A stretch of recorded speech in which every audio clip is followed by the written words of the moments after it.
Well, it was an extraordinary year.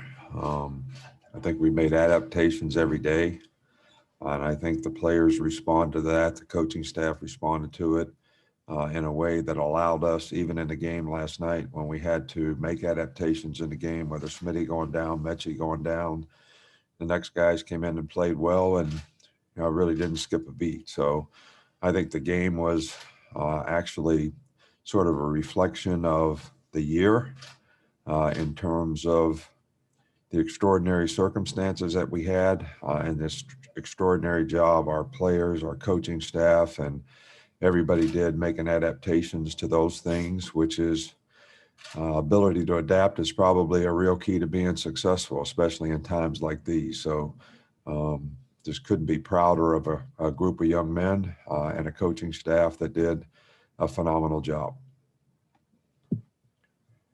Thank you very much. Let's start our questions. We'll go first to Dennis Dodd. Nick, congratulations again. This is going to lead, or has led to, the talk of expansion in the future. How do you feel about that? And can you imagine, at this point, everything you've put on the line, having to play another game right now? I have mixed emotions about expansion. I always said way back when we started this whole playoff thing, and even when we started just having a 2-team national championship game, that this would, reflect poorly on players' interest in playing in bowl games. I think that's come to fruition with the number of guys that opt out and don't play. And one of the great things about college football is a lot of players got rewarded for got a lot of positive self-gratification for having a good season by being able to go to a bowl game. And there was a lot of interest in all those games, and there were some great matchups. And, we have some great bowl partners in college football. And, now that we have a playoff, even though it's 4 teams, all the attention goes to the playoff.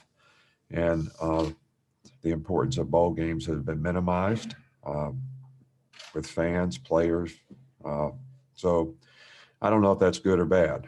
So if we expand, that's going to further diminish the importance of bowl games. And maybe those two things can't coexist. And if they can't coexist, then having a bigger playoff would probably be a good thing. We'll go next to John Zener. Good morning, Coach. I know in the moment you're celebrating everything last night, but how long does it take your mind to, whether it's to-do list, what you got to do to get back to contend again? How quickly do you turn to that kind of mentally? Well, the to-do list started after the game last night, meetings with players. We'll continue to have meetings with players, whether it's draft status. And then one of the other unusual things is seniors can even come back if they want to come back next year. So talking to some of those guys, so we got juniors that have to make decisions about the draft. So those things are pretty immediate. And we started on them last night, right after the game. So it's an ongoing process building a team. And, I don't think you can fall asleep at the switch for a minute if you want to try to do it the right way for your players and your program. Take our next question from Dan Ralph.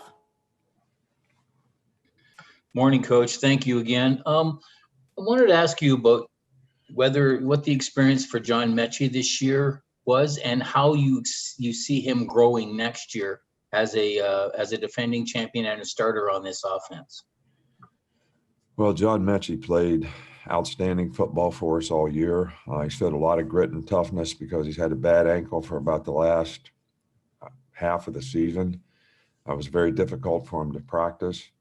He actually didn't practice one play for all the practices that we had for this last game, other than walkthroughs and doing a little bit of individual, and then goes out and plays extremely well in the game.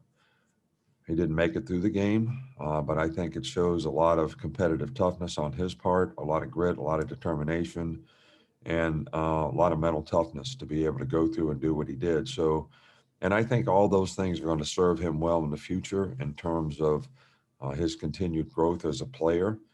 And his production and performance, I think will sort of verify that, next year, because the guy is a very talented guy. He's a hard worker, and it's important to him. Let's go next to Donnie Woods. Coach, congratulations on your 7th national championship. I know, moving forward, you need a new offensive coordinator. Are you expecting any other coaches to find a new job? And then how close are you to hiring a new offensive coordinator? We always let you know those things, when they happen. I can't make any predictions about our staff. I think we have a wonderful staff. I like the chemistry on our staff. We're happy for Sark. I don't know what other opportunities will be out there for our coaches. So we'll just have to wait and see. I can't answer that.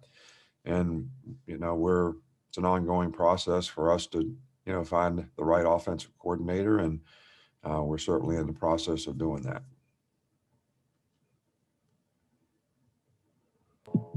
We'll go next to Leo Johnson. Hey, Coach, congratulations on the win. In your opinion, how much did Mac Jones improve this season, and what do you think his future holds? Well, I think Mac Jones had a phenomenal season. I mean, the completion percentage that he had, the accuracy, the command of the offense, the understanding of coverage and getting involved with the right guys, consistency in performance. Guy just played awesome. He's a very bright guy. And I think it's a lesson for a lot of people out there to look at how important it is to emphasize your development, because each year Mac was here. He actually said to me on the stage last night when we were getting a championship trophy, he said, "Can you believe this? From a scout team quarterback to winning a national championship." But I think sometimes people aren't willing to make the kind of sacrifices that you have to make to go through that kind of development to eventually become the kind of player Mac has become. And I think he has a very bright future. We'll actually talk about that, sometime here in the next day or two. But he has a really bright future. He's already graduated. He's already got a master's degree. And he certainly had a great year. We'll go next to West Lammy. Coach Saban, congratulations. Coach, obviously, can you share personally just the year for yourself in terms of managing your program this year, and obviously you even missing a game because of COVID? How has it been for you mentally, and obviously where does this season rank for you? Well, just like the players, we told the players that they would have to adapt or die in terms of all the things that would happen this year. And we also told them in the beginning, whoever manages these circumstances and situations and disruptions is going to be the team that had the best chance to be successful. And none of the things that happened affected our team. First false positive I had, missed 3 days before the Georgia game. Players just didn't skip a beat. But that was their mindset all year. Missing the Auburn game, didn't skip a beat. So I think there was a resiliency that we all developed because of the constant changes, and knew that everybody was going to have to be able to adapt if we were going to be able to survive as a team. And everybody sort of adopted that and accepted that and didn't let these things, bother them. But look, I'm focused on what I need to do to help our program continue to be successful. We've had a lot of support. Every year is a new year. Every year is a new challenge. So, you like to enjoy this game for a minute, but we also know there's a lot of challenges in the future.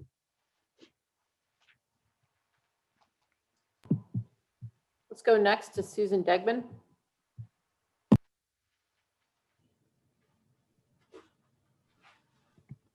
Hey, Coach, congratulations on the win. Do you, I know you want to enjoy this for a minute, but do you foresee, a whole different type of team, to start out next season when you're playing Miami? And I was wondering about the process to begin for next season. When does that begin for a coach? And I'm just wondering about Miami and what you know about them. I really don't know much about them at all. Obviously we had a big game last night, and we had a big game last week, and we had a big game before that, the SEC championship game. So look, the first thing we do is, talk to the players about the future. Next week, we'll talk to every player on the team about strength, weaknesses, things they need to do to work on in the offseason to get better, whether it's from a personal standpoint, whether it's an academic standpoint, a behavioral standpoint, or a football standpoint. And the process of trying to get our players to improve, and then managing the team that we have. And I think in this day and age, the way your roster can move, you don't know for sure exactly how that's going to be right now. Guys going out for the draft, some players transferring. So we just have to take it one day at a time. But that process begins immediately. We'll go through off-season program the best we can. We'll go through spring practice if we have spring practice. And we'll continue to try to recruit the best we can. And hopefully we get back to normal here sometime soon. We'll take our next question from Dennis Dodd.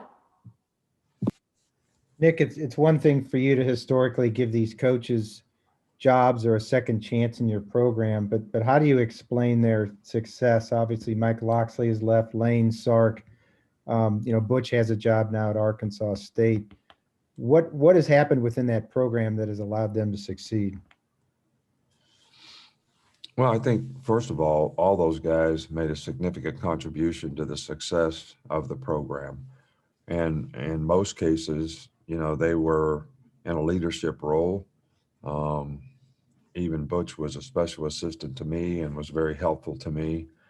The other guys were all coordinators, did a wonderful job as coordinators, were very productive, and showed that they had leadership ability and the command of a system offensively that could help a program be successful. They all had head coaching experience and backgrounds, and I think that the process that we use at Alabama, even though we've been fortunate to have a lot of good players and a lot of good coaches, is something that sometimes people would like to know more about. So sometimes they're interested in people who've had experience in that. So I'm happy for all those guys that they were able to get jobs, and they were able to improve professionally because of the great job they did for us. Take our next question from Steve Moulton. Coach, congratulations on the championship last night. And yeah, I've heard you in the past talk about team identity. And really, now that you've come to the finish line of this team with the pause in November to ultimately getting to this national championship and winning, what are you going to remember most about this team this year, Coach? I think this team showed great perseverance, great resiliency. This is probably the team togetherness on this team. This was kind of the ultimate team. These guys were like a high school team in terms of how they got along together, how they supported each other, how they played together, how they overcame adversity. So, we've had teams here that have had probably more talent overall. I know we're a very talented offensive team, but I'm just saying overall, lots of players, lots of places that never accomplished what this team accomplished. And very difficult to go undefeated. It's very difficult to deal with success, but whatever the challenge was for this team, they were able to do it. But I think what I'll remember most is never had any issues at all, not any complaining at all. Everybody bought into what we ask them to do on a daily basis. Never any complaining about anything. This is just the most together, committed group I think we've ever had the opportunity to be associated with. And I think that's special. And I think all these guys on this team will remember being part of this team for the rest of their life, because it's a really, really exceptionally special experience to bring a group of people together, have them all buy into the principles and values that it takes to be successful and make the sacrifices, have the work ethic, especially in a year like this where you had to overcome so much adversity and then accomplish what they were able to accomplish.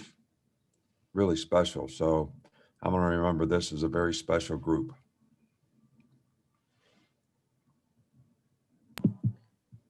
Take our next question from Mike Rodak. What did it mean to have Jalen Waddle on the field, and just how did his level of participation or his effectiveness compare to his own expectations going into this game? Well, I don't think there's any question about the fact that Jalen was not 100% in the game. I think he was 100% fast, exploding, straight line, had a difficult time cutting off of that foot and slowing down. Those are the two things, that decelerating and cutting off of that foot were the two issues for him. And we just had a limited plan for him. We really had like plays that he could run where he could run in a straight line and didn't have to do a lot of cutting and didn't have to do a lot of route running and changing direction and doing some of the things that he's so good at, which is going in motion and running bubbles and orbits and all that kind of stuff. But as we lost receivers in the game, Smitty went down, Mechie went down. That group showed tremendous resiliency in this game to keep the next player coming in and doing a good job. So he probably played a little bit more there in the third quarter than what we had anticipated. We wanted 10 or 12 plays. He wanted to play.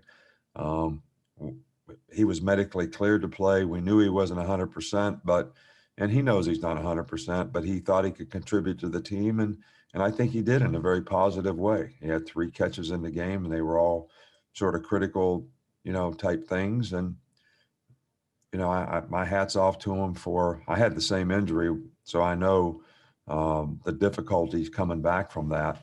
You're healed, but your ankle's so stiff and it's difficult to, sort of get the flexibility and the flexion back so you can explode like you want to, especially when you drop your weight on that foot, which comes when you slow down and you're trying to make a cut. So I have a lot of respect for Jalen Waddle, his mental toughness and his ability and hard work that he did to be able to come back. Coach Saban, thanks for being with us today. And again, congratulations on the national title. Thank you so much. I appreciate it.